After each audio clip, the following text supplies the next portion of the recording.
हा मंत्र झालाय आमच्या जीवनाचा। समाजाने अनेक प्रकारच्या हाल अपेक्षा देऊन सुद्धा जगाला अमृत दिलं। भगवान शिवांनी समाजाकडून होणारा सगळा निंदेचा ओघ पचवला।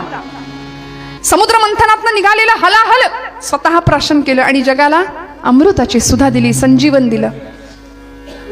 एवढंच नाही तर आमचे नामदेव महाराज, तुकोबा, एकनाथ महाराज वारकरी संप्रदायाची सनाथ परंपरा करण्याचं काम, क्रांतिकारक काम नाथांनी केलंय।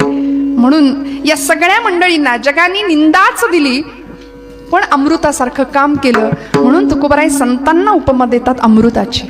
बरं म्हणाले वेल अमृताची असेल तर फळ अमृताचं जन्माला येईल। महाराष्ट्राच्या या भूमीमध्ये 2 दिवसांनी त्यांची जयंती आहे म्हणून मला मोह आवरत नाही। असं एक अमृताचं फळ एका वेलीने जन्माला घातलं। एक शककर्ता राजा महाराष्ट्राच्या भूमीला मिळाला।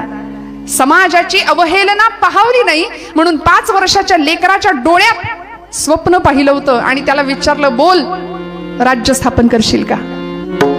आज तुमच्या माझ्या घरातली 5 वर्षाची पोरं आठवून बघा जरा। आणि 5व्या वर्षी दिव्य स्वप्न बघायला शिकवलं कुणी?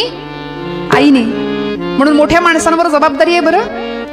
येथ वडील जे जे करीती तया नाम धर्म ठेविती तेची येर अनुष्ठिती सामान्य सकल।